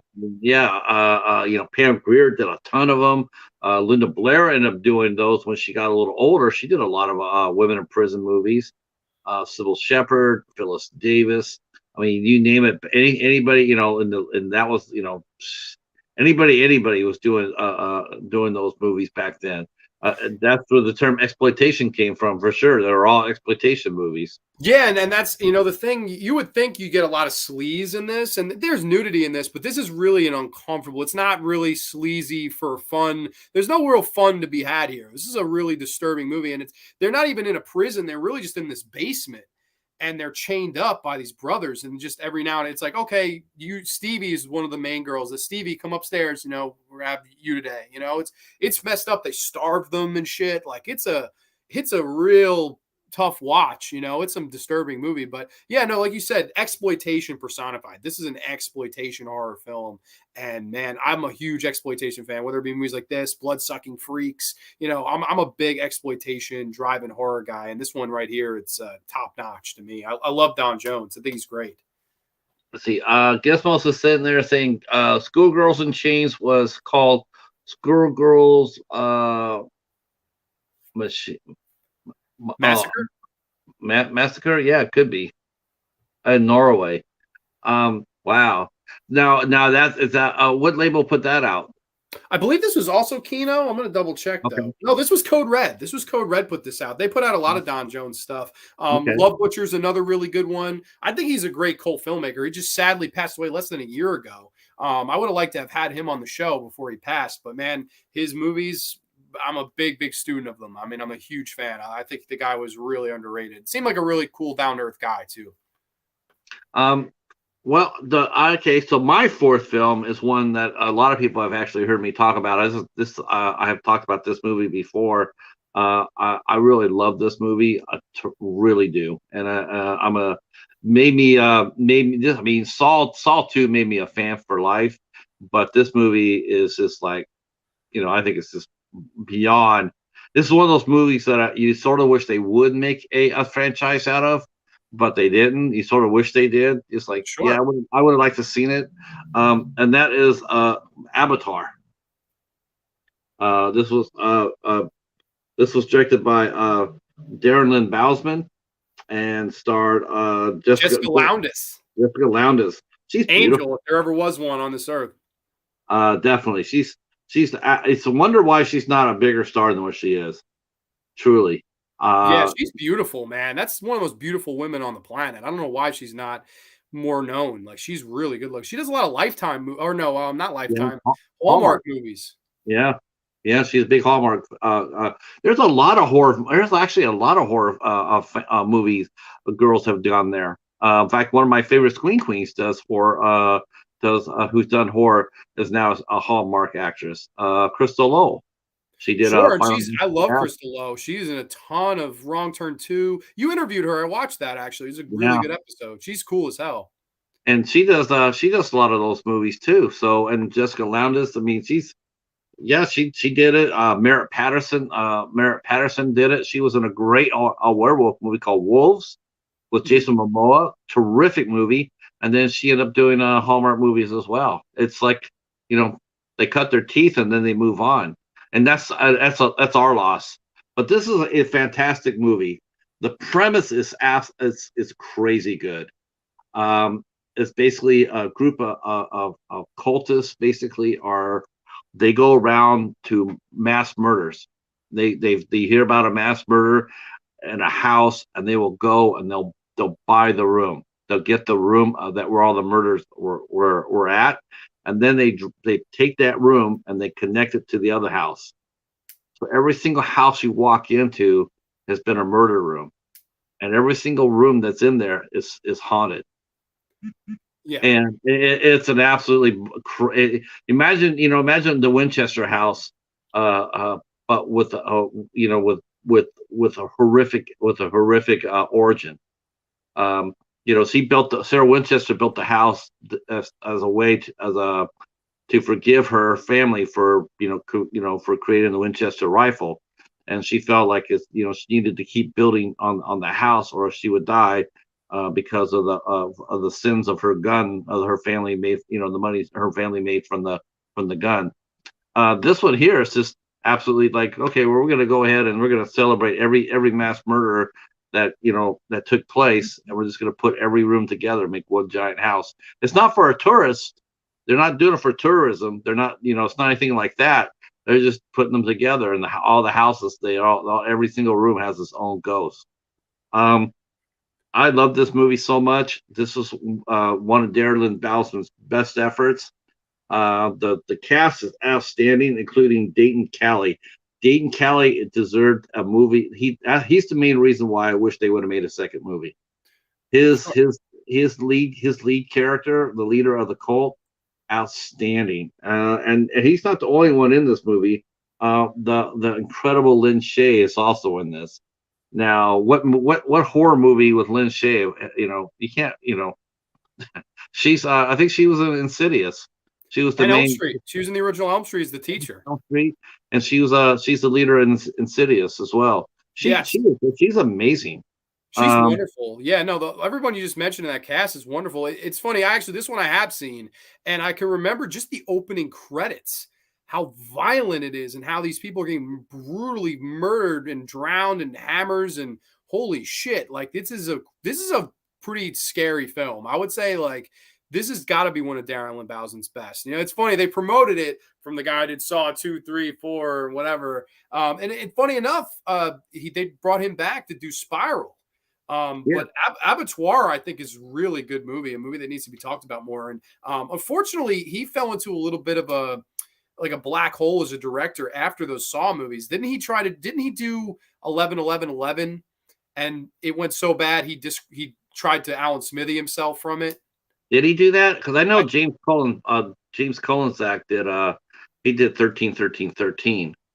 I believe he did 11-11-11 and literally hated working on it so much he wanted to Alan Smithy, and they don't let you do that anymore. So his name is still on it, and that movie is a real stinker. That came out on Asylum, didn't it?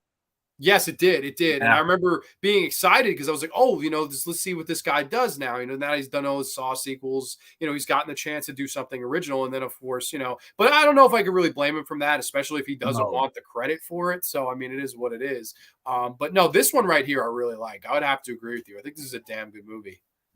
I think, I watched a movie. If actually Hobbs just recently reviewed it. It's actually one that Darren Lynn Bowsman, what he does, he always does commentaries in all his movies. I don't know if I would be interested to see if I don't think he did 11-11-11 though. I don't think they don't want him hear him saying, this is shit for 90. Yeah. But he did a commentary on a movie that I thought it was okay. I mean, it was called Saint Agatha's. And on it, he's in the back. He's saying how he basically was a gunslinger for hire. They didn't. They just wanted him to direct the movie, and that every time that he went to them and is asking them for telling them some advice, because based off his experience, the producers of the movies never listened to him. They just said, no, okay, no, we're going to do it our way. We're going to do it our way. And and to me, it's like, wow, why wouldn't you listen to him? He knows what he's doing. He's made big hits. Why wouldn't you want to make your movie better? And why would you hire him if you don't want to hear his wisdom? I was just like, what? Did you just want to get the movie made? hell, you could have did that. You know, you could have grabbed somebody right out of film school for that. It's just like, to me, it's like it was a tremendous waste to because the movie had promise. It had promise. It had a good turn by Carol Hennessy. She was in this movie. I don't know, maybe Carolyn Hennessy. She was in this movie. She was decent, but it was really perplexing to hear him talk about how they just treated him nothing as a gunslinger for hire, a director for hire, and didn't want any of his advice. It was just like it was a difference between, well, you have a chance to elevate your movie or not. Why wouldn't you take the not? But you know, but he made Avatar, and this is a fantastic movie. You can get this at Dollar Tree. This is actually I've seen it at 3 different waves, so it's out there. I'm sure it's probably on Hamilton Book as well.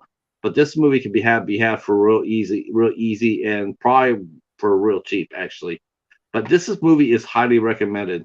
This is one of my. This You're right. This is a movie that needs to be talked about a lot more, and I plan on doing a show on it.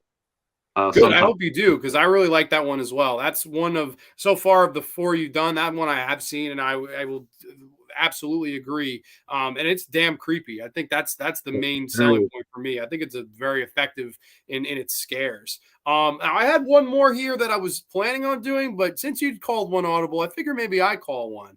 All right. Let me go to the Blu-ray rack of doom right here. I'm going to grab it. Take me 2 seconds. Rack of Doom.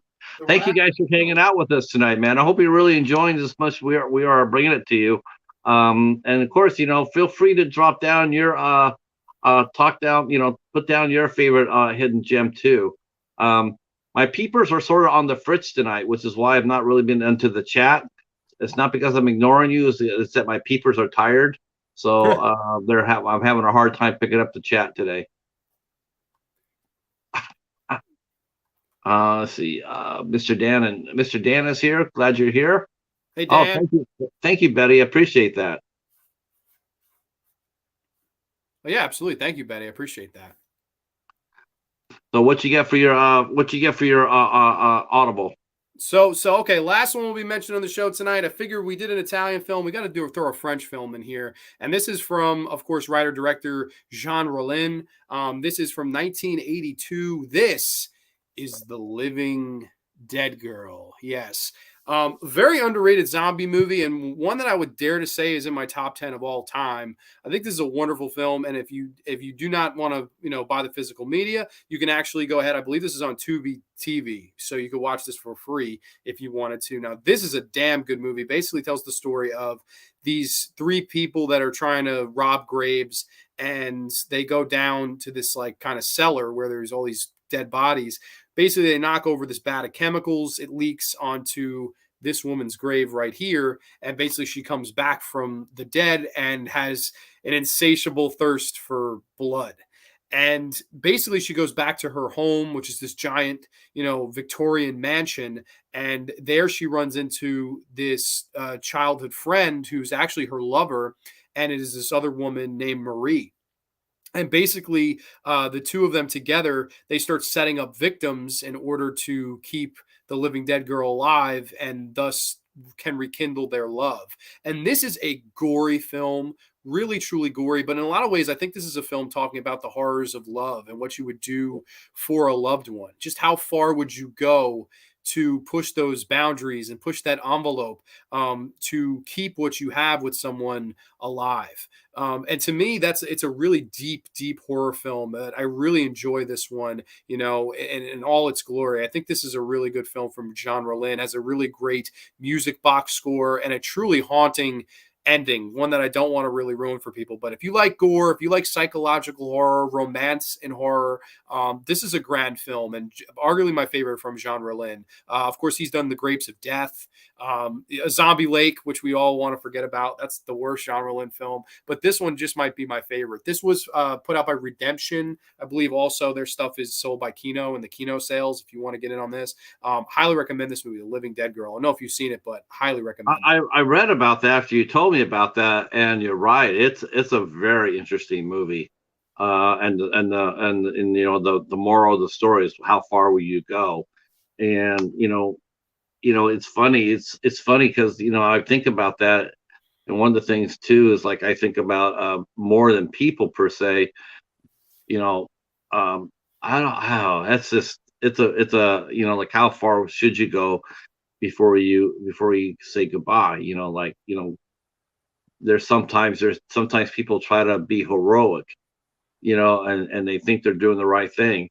And it sort of reminded me of a movie, one of my favorite movies called Promises of the Dark. And in it, there's a young teenager who's dying of cancer, and her mother and her father are in such denial. Their denial is keeping their daughter alive, but at what cost? And there's she's not going to get well, and they're only prolonging her suffering, but they can't let go. And the ramifications of that decision. Um, it's a moral story as much as it is a horror story.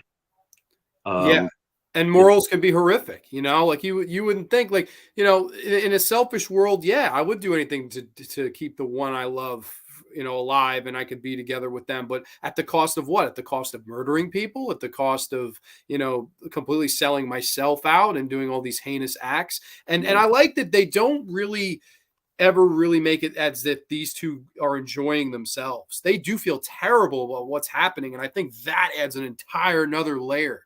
Because a lot of movies, to me, you could get really goofy with this if it was, oh, we killed another one, we're together. That could be quite damaging to your film. But to show the angst and the anguish that when they are killing these people, I think it adds a whole nother element and layer to this movie. I really, really like it. I do too. That's a movie. That's probably the ones that you show that you shown. That's the one that intrigues me the most. I would like to get that movie. Highly Very. recommend. I think they're doing the sale in Kino now, so I don't think it would be too expensive. Yeah, Sheesh, I only got a couple kinos, so I definitely have to look into that. Hopefully, what do they usually go for the prices when they do sales? So they do So 50, sales are like Blu-rays are $10 to $9, and the DVDs are like 6 to 7, like cheap. real cheap. So Yeah, Kino Lorber, I will put that down in the description box, even if after the Kino Lorber sale is over. But you still go over there and pick it up in case you want to pick up a copy for your collection. sure. Definitely will do that as well. I do believe Kino Lorber bought a label that I used to do reviews for, called Art Exploitation. I believe they bought that, and if they did, they're smart. Because Kino they put out some really good. Charles was mentioning, or Echo saying, $9 to $10 for a Blu-ray, not bad. No, that's not bad at all. Let's see. Gizmo says he ordered films for $1,500 this month. Wow. $1,500.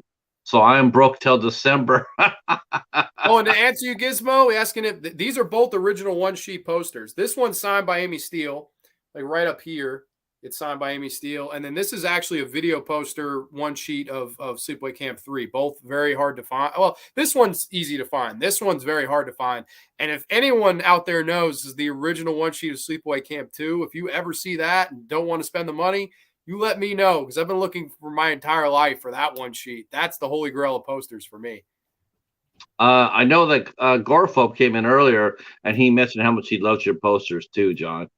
Yeah, I messaged him back. I don't know if he asked if they were one sheets or not, but they are. They definitely are. The Clockwork one here, that's a reprint. There's a few reprints I have, but I'll frame it if it's a one sheet. Well, for my last movie, this actually is fun movie for me. This is actually the movie that finished second behind White Chamber. And to me, one of the funnest things about doing movies, buy movies and whatnot, is the fact when you discover somebody brand new you never heard of before, whether it be a director or an actor or actress. For me, for my last movie, I picked up Hostel. Hostel is phase 4, so it's out of print. Phase 4 is no longer with us. Sorry, that sucks. Uh, this stars an English actress named Brittany Ashworth, and she is absolutely brilliant in this movie. Actually, she's a brilliant actress all around. Um, I saw her in Hostel. She also did a movie called Crucifixion, which has a very, very disturbing scene in it with spiders. That's all I'll say about that. It's a supernatural horror film and has one of the most inventive uses of spiders ever. But Hostel is her movie. This is basically a one woman play, and it's absolutely brilliant. It's set in a dystopian future, and this young lady, she's out, gathering supplies for this community. Her buggy flips over, and she's trapped in it. And while she's trapped, waiting for help, she reflects on how she got there. And back when the world was back when the world was fine, and then slowly got hit by it's implied that it was like a zombie apocalypse. There was a zombie outbreak, and so slowly the world has gone to hell. And all these creatures they're not typical zombies. They're fast, and they're faster, and they're smarter, but they're still infected, and they're after you. They want to eat you. So, but she's trapped, and she reflects on how the world where it got there, and it's really really good, and she kicks ass. It's like almost like if you had trapped Sarah Connor in a car crash, and told her to defend the car, and it's very exciting. The ending also there's also a love story in this movie as well, which comes into play at the very end. This is a lovely movie and also very heartbreaking at the very same time. The ending is one that you won't soon forget, and I this is after I this is also directed by by Matthew Turi, who's a French actor, and this is a terrific film. Nobody talks about this. I've never seen anybody talk about this at all. Um, and I've never seen anybody show it in their collections either. But this is a movie that's worth collecting and worth watching, and you won't soon forget it. And Brittany Ashworth just came out with a new movie. They just released it earlier this year called The Ledge. I'm actually trying to get a copy of that for a fair price, but they still want crazy money for it, even though it just got released this year. Thank you, Charles. Yeah, thanks, Charles. And he followed me on Instagram, so thank you for that, man. I appreciate it. Oh, that's awesome. So I really enjoyed this movie quite a bit. I thought the storytelling was great. It shows the love between the two characters, and of course the horror of the situation, being trapped out there in the dark, fending off zombies that are looking to kill you. I mean, you're just trying to survive. And you're hoping for hope. You're hoping for help, but knowing as every hour passes by, the chances of that happening are going. It sort of has that sort of open water feel to it. Like help's not going to come in. You're going to end up you're not going to make it. But the ending of the movie is outstanding, and like I said, it's one of the best endings I've seen in a very long time. And this was the second best movie I reviewed on my blog after White Chamber, and highly recommend it. You'll have to look for it on secondary markets. It might be a little pricey since Phase 4 is no longer with us, and that's a shame too.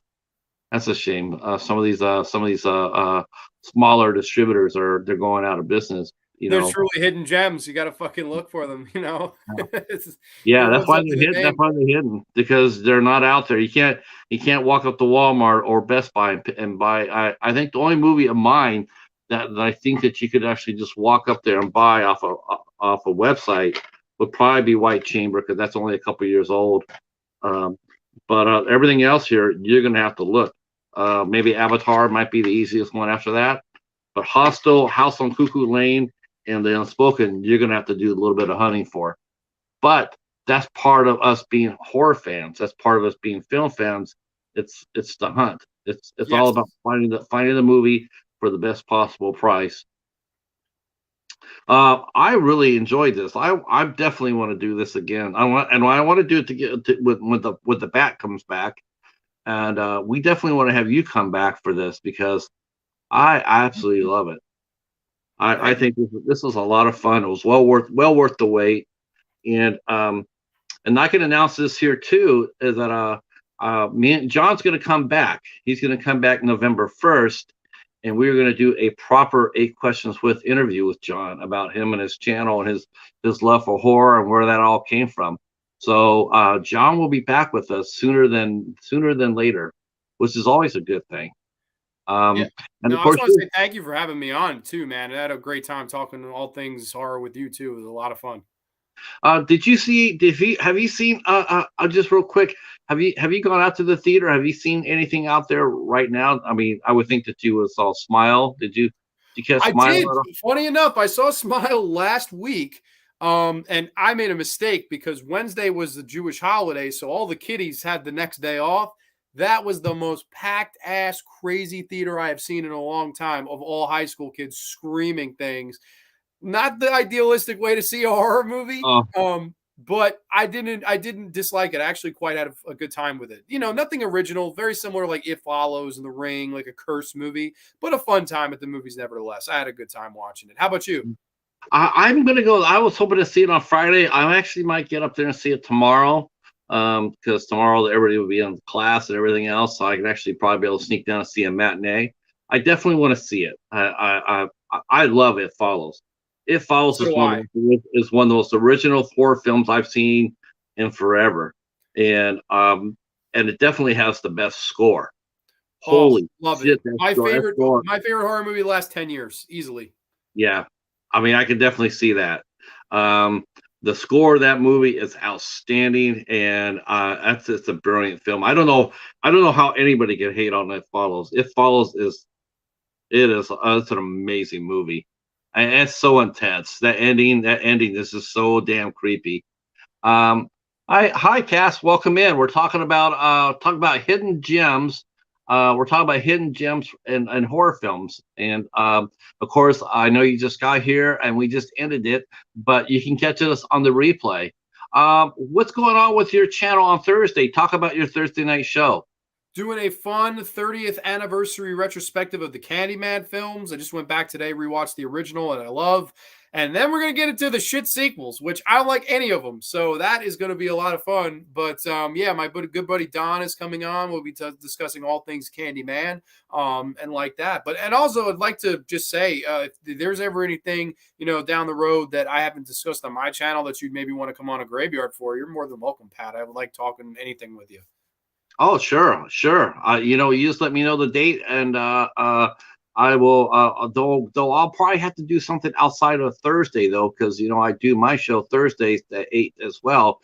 But I will say this. If you're not into interviews, if you're not into the interview genre, I mean, what I do on Thursdays, I totally understand it. So if you're looking for something to watch, I definitely would recommend going over to John's channel Thursdays at 8:05 Eastern time. Go down there and watch him, and then come back and catch me on the replay. Now, how's that? Now, see, that's a friend right there, buddy. That's good people. I gotta have to agree, and I will say vice versa. You go catch me on the replay. You watch Pat live. That's fine. And of course, we're gonna have you come back here on the Midnight Society too. Like I said, when the Bat comes back, he is currently on vacation. He'll be back on the 23rd, and we're actually talking Terrifier on the 23rd. Next week, real quick, we'll be here next week. Me and Betty J. Gathers and our good friend Anthony from Fever Dreamland Theater, the Cinema Squad. We're all going to be here talking about John Wick 3. Real quick. Did I don't know if I think I asked you this, but if I didn't, let me ask it now. Are you a Constantine fan? Love Constantine. I'm a big Keanu Reeves guy, but I did like Constantine. I like Rachel Weisz, Shia LaBeouf. I actually kind of always dug that movie. Guilty pleasure. Guilty pleasure. Well, you know what? We're gonna have to talk then, because we're talking to Constantine on the 30th here in the Midnight Society. We're gonna talk about all things Constantine. We're gonna talk about the movies. We're gonna talk about the comic appearances, comic book, the live TV show that happened, and then his character went on to do the Legends of Tomorrow. So it's gonna be all Constantine on the 30th of October here on the Midnight Society. And we do hope that you'll come out and take a look at us, see what we're doing. Like I said, the Bat will be back here on October 23rd for Terrifier. Hopefully by that, I think he'll probably end up watching Terrifier too. So we'll be talking about that as well. I have not seen Terrifier 2. I do know it's getting the home release, so I might wait for that. All right, everybody. I will have to say. Oh, I have to tell you one other thing too, don't I? Two things. One, the Spooktacular is going on right now on Hobbs Horror's channel. So if you can go over to Hobbs Horror, and I'm going to leave a link down below. Go down to Hobbs Horror. You can enter the Spooktacular to have a chance to win some fantastic prizes by answering some fun questions. The Spooktacular is all month long here in October. The midnight hour on Thursdays at 10:15 are doing crazy things as well. That's going on all month in October for the Spooktacular. And then what else did I have to say? I have to push somebody else here. I think I might have had a brain fart. That might be it. Oh, and of course, the lovely Gory B movie is on after us at 10 o'clock. So if you after we're done here, slip on over there. I'm not sure what they're covering tonight. But whatever it is, it'll be fun and exciting. John, thank you again for so much for coming out at my chat. Thank you guys. We'll see you next week for John Wick 3, Parabellum. Until then, I will see you guys at your channel somewhere down the line. And go Yankees. Oh, we didn't even talk about the horror film that is the football team. Yeah, or the Mets, which I saw Sean mention the Mets, man. Not looking so good. I could see. I hear that they're getting killed. I don't know. Oh well. Well, baseball is baseball. Well, they can't be getting killed any worse than the Steelers did today, or the Rock. Let's hope they're not down 38-3. Yeah. Yeah, talk about a horror film that's one movie we don't want you to look up. By the way, you can skip that movie. But until then, we'll see you guys next week. Talk to you soon. Peace. Night, everybody. Right, John.